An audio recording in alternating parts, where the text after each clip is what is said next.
தலைவர் அவர்களுடைய கடைசி படம்.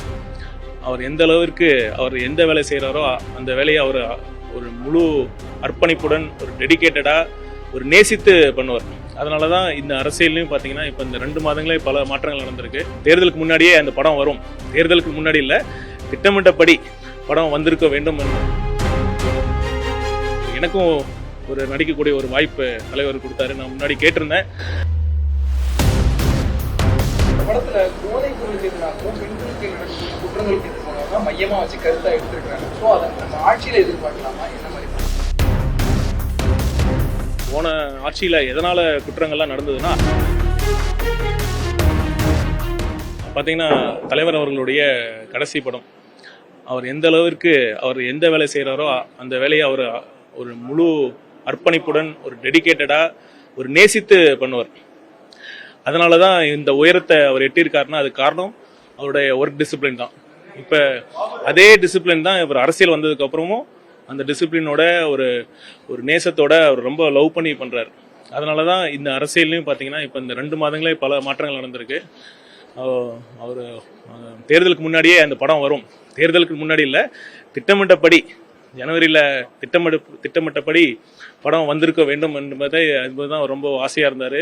வரலங்கிறது உள்ளபடி அவருக்கும் ரொம்ப வருத்தமாக தான் இருந்தது. தமிழக மக்களுக்கும் வருத்தமாக தான் இருக்குது.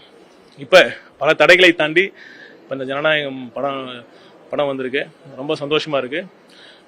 ஜனநாயகனுக்கு மக்கள் ஆதரவு கொடுக்கணும். ஏன்னா பார்த்திங்கன்னா ஒரு பல கோடி ரூபாய் செலவழித்து அந்த படம் தயாரிக்கப்பட்டது.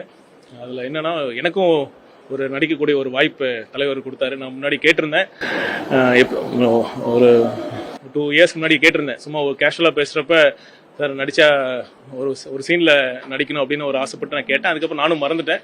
அப்புறம் தலைவர் அதை ஞாபகம் வச்சுட்டு ஒரு நாள் கூப்பிட்டு எனக்கு அந்த வாய்ப்பு கொடுத்தாரு. இந்த நேரத்தில் அவர்கிட்ட நன்றியை தெரிவிச்சுக்கிறேன். சார், அந்த படத்துல போதை பொருளுக்கு எதிராகவும் பெண்களுக்கு நடக்கும் குற்றங்களுக்கு எதிராக மையமா வச்சு கருத்தா எடுத்திருக்காங்க. ஸோ அதை நம்ம ஆட்சியில எதிர்பார்க்கலாமா? என்ன மாதிரி படத்தோட கதை எனக்கு முழுசாக தெரியாது. நீங்கள் அதுக்கு படத்தில் இருந்தாலும் சரி இல்லைனாலும் சரி கண்டிப்பாக போதைப் பொருளுக்கு எதிராக இந்த அரசு அனைத்து முயற்சிகளும் எடுக்கும். அப்புறம் பெண்களுக்கு எதிரான குற்றங்களை தடுக்கவும் தான் ஏற்கனவே நம்ம தலைவர்லாம் சிங்கப்பெண் சிறப்பு அதிரடிப்படையை எடுத்திருக்காரு. அது மட்டும் இல்லை, எந்த அமைப்பு இருந்தாலும் ஒரு நல்ல தலைமை இருக்கும். காவல்துறையை தலைமை தாங்கக்கூடிய முதலமைச்சர் சிறப்பாக செயல்பட்டால் இந்த குற்றங்கள் கண்டிப்பாக குறையும். நம்ம ரெகுலர் வந்த உடனே பார்த்தீங்கன்னா ரெகுலர் டிஜிபி அப்பாயின்ட் பண்ணியிருக்கிறோம். அப்புறம் காவல்துறைக்கு நம்ம சுதந்திரம் கொடுத்துருக்கோம். போன ஆட்சியில் எதனால் குற்றங்கள்லாம் நடந்ததுன்னா அரசியல் தலையீடு அதிகமாக இருந்தது. ஏதோ ஒரு குற்றம் நடந்தால் கண்டிப்பாக இந்த குற்ற செயலில் ஈடுபடுறவங்களுக்கு ஏதோ ஒரு அரசியல் சப்போர்ட் இருக்கும். அவங்க உடனே ஒரு கால் வந்துச்சுன்னா சம்மந்தப்பட்ட எஸ்பியோ டிஎஸ்பியோ அவங்க மேலே ஆக்ஷன் எடுக்கக்கூடாத சூழலில் தான் இந்த குற்றங்கள் படிப்படியாக அதிகமானதுக்கே காரணம்.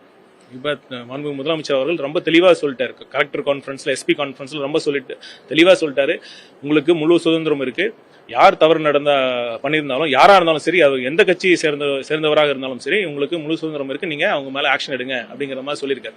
அதனால் பாருங்கள், படிப்படியாக இந்த குற்றங்கள் குறையும். அதற்கு அடிப்படை காரணமாக இருந்த இந்த போதைப் பொருட்களுடைய பழக்கமும் அதோடைய விற்பனை அந்த அவங்களுடைய சேல்ஸ் அண்ட் டிரான்ஸ்போர்ட்டேஷனை நம்ம தடுத்தாலே இந்த குற்றங்கள்லாம் குறையும். தேங்க்யூ.